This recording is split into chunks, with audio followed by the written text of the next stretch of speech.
Hello, I am Sydney, And I am Melanie. and this is Drawntaneous. So let's get our category rolled up for the day. We're doing video games. Creator's choice. Oh, well, let's do Breath of the Wild. Oh, so we're going to do we're gonna Breath do- of the Wild, which, funny enough, that's what we want to talk about today. Yeah. What are you going to draw then? Probably just like my favorite sort of like thing that Link does, which is cooking. Okay. Oh yeah, you do really enjoy his cooking. It's like my favorite part of his personality is the joy he gets from cooking stuff. You know what my favorite part of Link is? His big boyfriend. No. Gameplay-wise. Oh, Can you guess it? um, What is the thing I love doing above all else? making Link dress in the Gerudo outfit. I mean, yes, but specifically, I'm thinking of when you pick up a rock and there's a my Korok God, under it. when you drop the rocks on the Koroks like a monster. I do.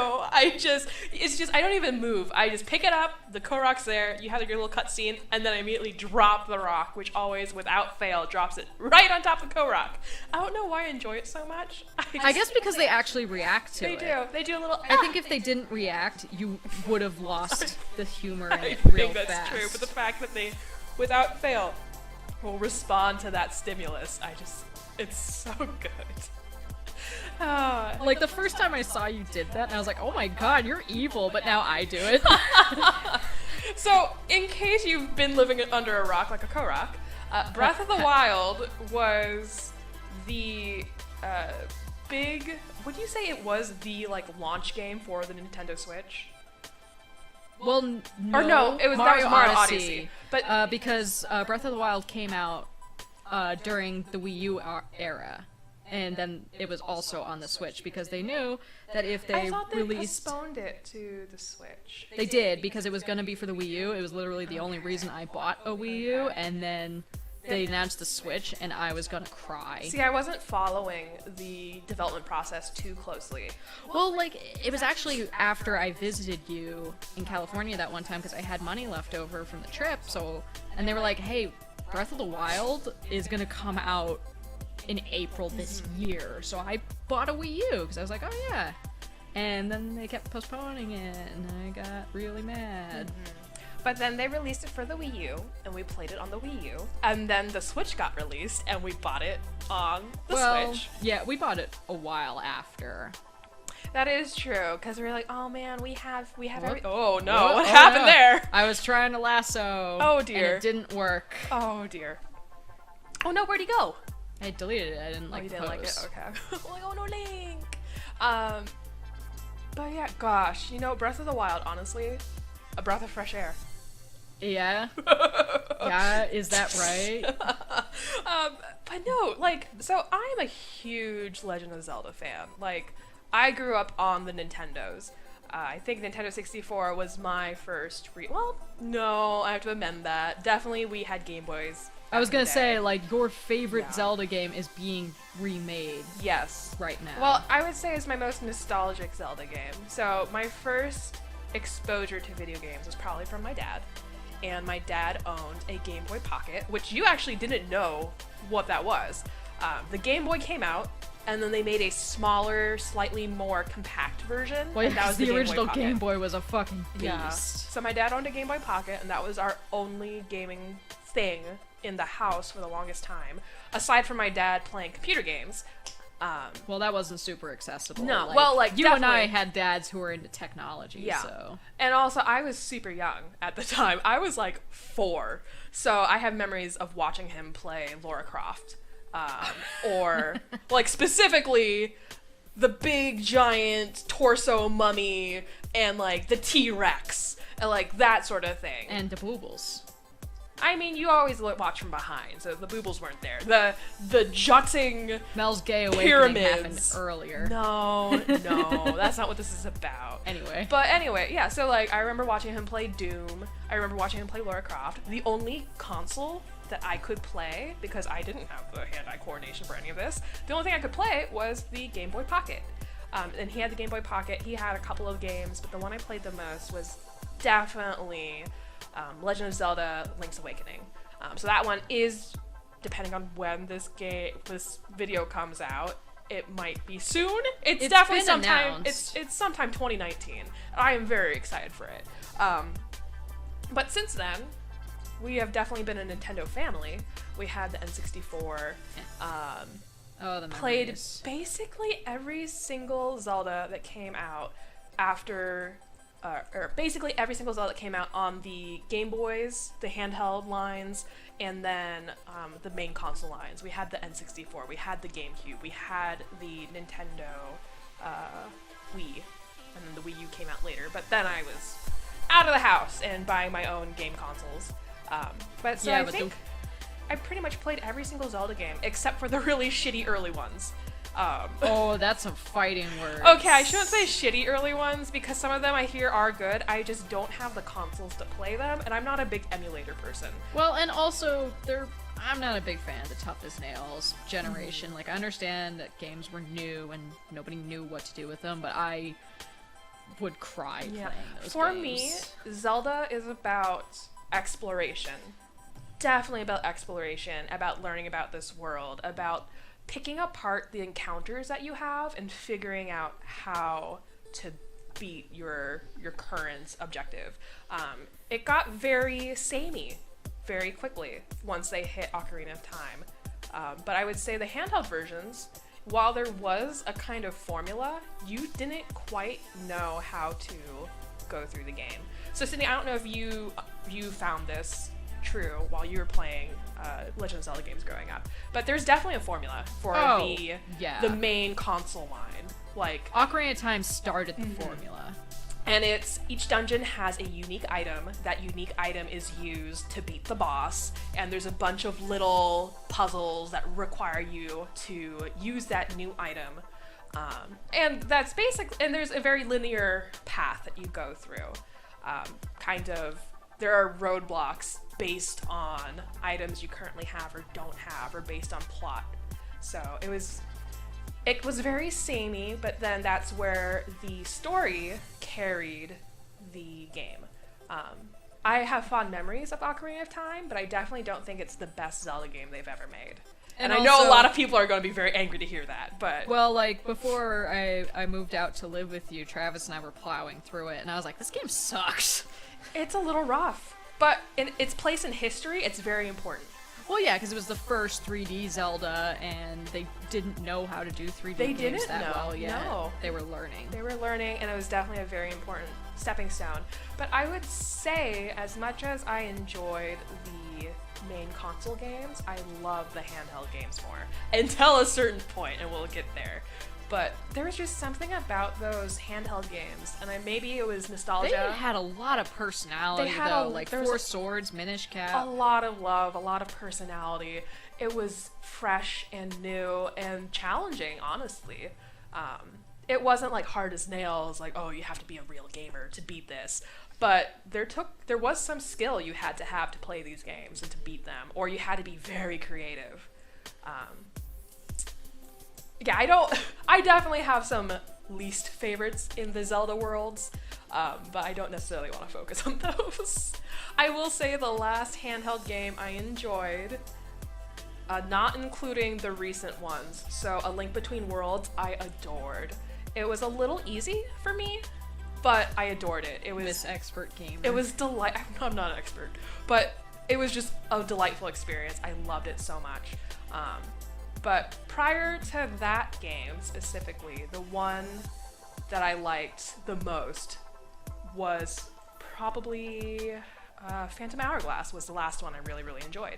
Yeah, I like that one too. That was for the hand, so I think that was the DS, because it was another game where it was experimenting with features. I think Phantom Hourglass was the first kind of 3D handheld game. Does that sound about right? Yes. Yeah, because up till then, it was the isometric, kind of arcadey style of you're in a room and you're hitting things and all that type of stuff. Well, and while it was 3D, it was still like top-down. It was still top-down, yes. But it was more the new 3D engine that they started using for their handheld games. Yeah, it got a little gimmicky after that, but Phantom Hourglass. At one point. Phantom Hourglass was so delightful. The writing was so good. for Sydney, you're not going to be surprised at all that I adored Linebeck's character and his growth. And in my head, I am convinced that he had a turnaround. Sydney does not think so. Oh no, Oh no! It was in A Link Between Worlds. You didn't think Ravio had a turnaround. Oh yeah, I didn't think Ravio had a turnaround. Linebeck had an excellent he had character arc. such good character development, and I loved it. Like I started that game hating him, and then at the end I was like, Linebeck, oh yeah, no, he's a total douche at the beginning of that game, but he just grows, and he's such a delightful character, and I love him so much. But yeah, there is so much porn of him online. Let's not get into that because it's very strange. It's very strange. You know, when you get into fandom, you're like, I want to look up fan art, and then you're like, oh no, it's very strange. We're gonna bypass that. But jumping forward, let's see. Going through the other console games, there is a point for us going through all the previous games because there's something that Breath of the Wild does that is just so delightful to me as a lifelong Zelda fan that I want to give you some context for. So there was Ocarina of Time, there's Majora's Mask. Majora's Mask, very experimental.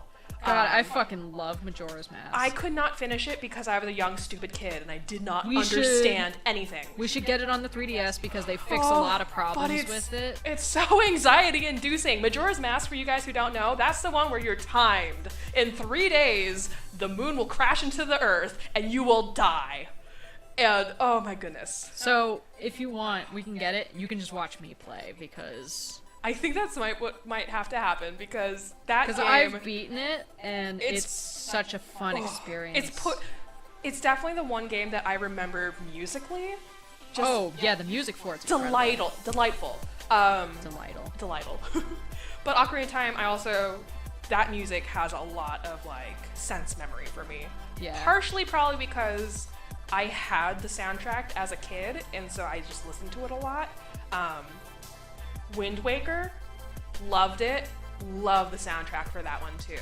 I'd play that again. Unfortunately, you can't easily get the soundtrack for that game. So the songs and the arrangements I'm familiar with come from their, I think it was the 25th anniversary edition of the concert or whatever. I don't remember specifically what it was. The symphony. The symphony we went to. The Zelda that was Symphony. Awesome. But gosh, where I was going? The music, delightful. Wind Waker, very experimental also. So Majora's Mask, experimental, a lot of playing with time and concepts of death, honestly, and mourning. Because and like all the isolation. masks are from the main masks are from characters who died. Yeah, so in Majora's Mask, you can transform into these other characters only through their death. So like you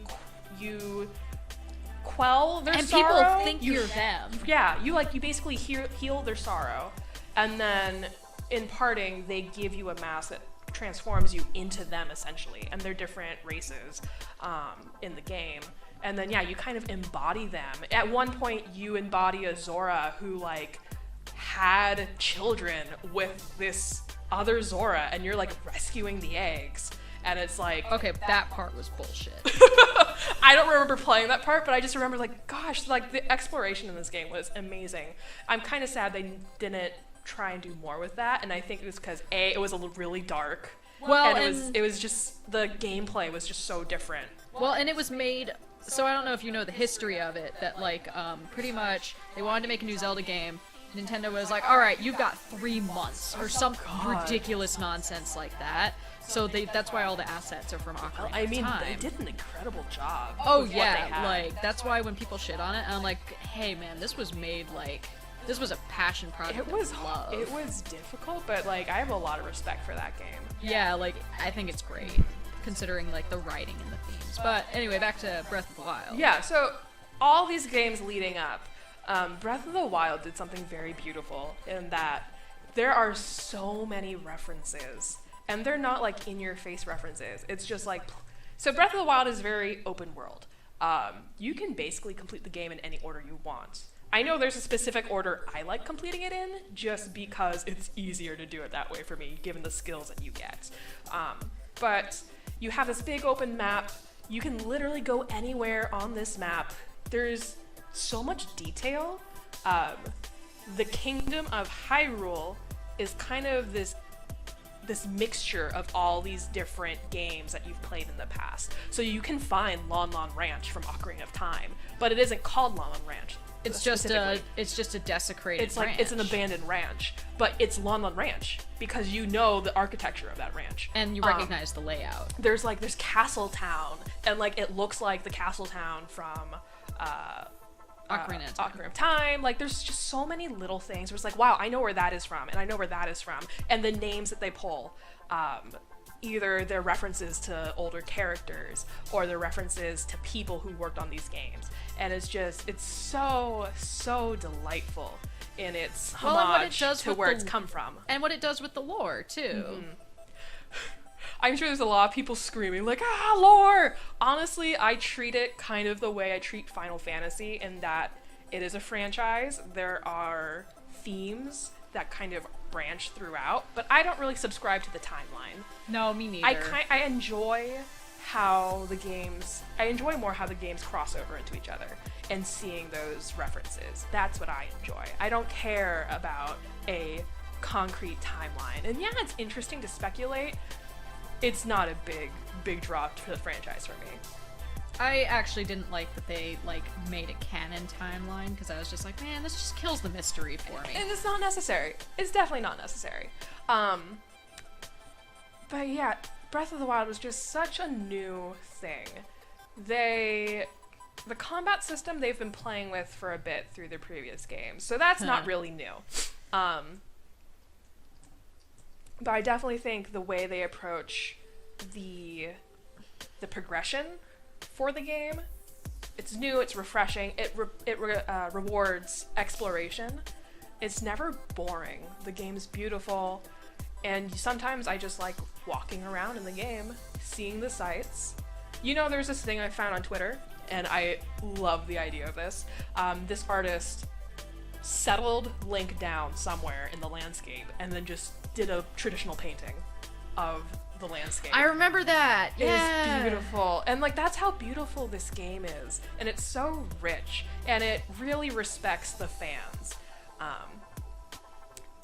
I think the last anecdote I would love to end on, as you can imagine, I am absolutely in love with Breath of the Wild. I hope what other games come out after on the Switch and on main consoles is in the similar vein. I hope they keep experimenting, but this is definitely a step in the right direction. It's broken formula. It's so interesting, and the way they characterize Link is so good. Just think about how many people binge the game for hours at a time. The characterization and the way they wrote the characters, Sidon, Zelda, Rivali, Riju, Zelda. Oh my gosh, Zelda's character arc. We could have an entire episode just based on characters. How much I'm gay for Zelda. And just the writing of these different characters. But the thing I do want to touch on, the fact that yes, this is a love letter to the entire Zelda franchise, is spoilers, but also the game's been out for a very long time. It's been a couple years. Kaz, the Rito bard that you find, if you complete all of his quests, he sings you a song at the very end. Oh my god. And oh my goodness. First off, you can hear him playing this song. He only plays the first couple bars of the song, and it repeats over and over and over and over. And you have no idea. Sometimes he's playing a Epona song, and that's really cool too. But you just hear this song, you're like, okay, this is pretty sweet. It's a little accordion ditty. He plays you the rest of the song when you finish his quest line, and it is the main Legend of Zelda theme. And you don't really notice it at first until the key change. Mel and I, she called me over for this. She was like, hey, I finished his thing and he's singing the song. And as soon as the key change happened, both of us were like, we gasped. I had goosebumps going down my arms. I was beautiful. On the verge of tears. It was so good. It meant so much to me that they put this in.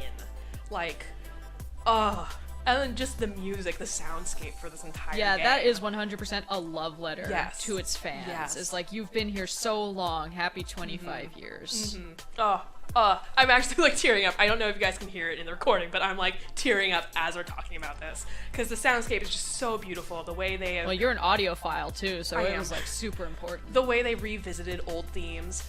There are some new songs, but most of the music, I would argue, are rearrangements of old themes, and it's just beautiful to listen to. Yeah. So if you've never played a Zelda game before, I highly recommend going into Breath of the Wild. It's so good. You don't need to know anything about the Zelda franchise. It will make sense. Don't worry about it. It is a universe of its own. It's so much fun. Like, I cannot tell you how many people I know who, like, have never played a Zelda and, like, played it obsessively. Because it's fun. It's fun. It's such a good experience. And I love what you've done with Link. Oh, I would have to say, really proud of this one. my kind of characterization of Link in my head based on your interactions with him, with other characters, he is just a teenage boy, unapologetically a teenage boy, a little trash boy, and I love him so much. Yeah, because my characterization, at least of Ocarina of Time Link, is like, he's a deeply troubled man, because, like, he's seen some shit. He didn't get to have his childhood, like... Yeah. He's sad. Yeah, he's sad. But this so, Link... like, this Link being, like, really happy and doofy, especially when, like, you... Like, he has his traumas. Like, you find out in DLC that, like, the other characters who knew... Like, Mipha knew him as a child, and, like, she notes that, like, he used to be, like, really energetic and happy, but when he became a knight, like, he became really reserved because of the pressure on himself. It's kind of nice that... So, unfortunately, Link does lose his memory during the opening of the game, for reasons. But it's still kind of nice to see this portrayal of, yes, he's a deeply... not flawed, but, like, he has issues. He's a character, like, he's a person. He's a fully realized character. But you can see these different sides of him, where he's just a delightful jackass. I love him. Or he's a sweet, sweet summer boy making his mushroom stir fry. Or he's this kind of tragic, sad character who can't live for himself because he's living for the sake of others. So it's just a very, very, very good game, very good characterization. I think we've talked long enough. It looks like you're basically done here with your sketch. So. Yeah, I actually like this one a lot. So, thank you for joining us for this episode of Drawntaneous. We will see you in the next one. Hey everyone, it's Melanie. Thank you for listening to this episode of Drawntaneous. If you liked what you saw, give us a thumbs up and subscribe for more. If you have suggestions for future topics, feel free to share them in the comments section below.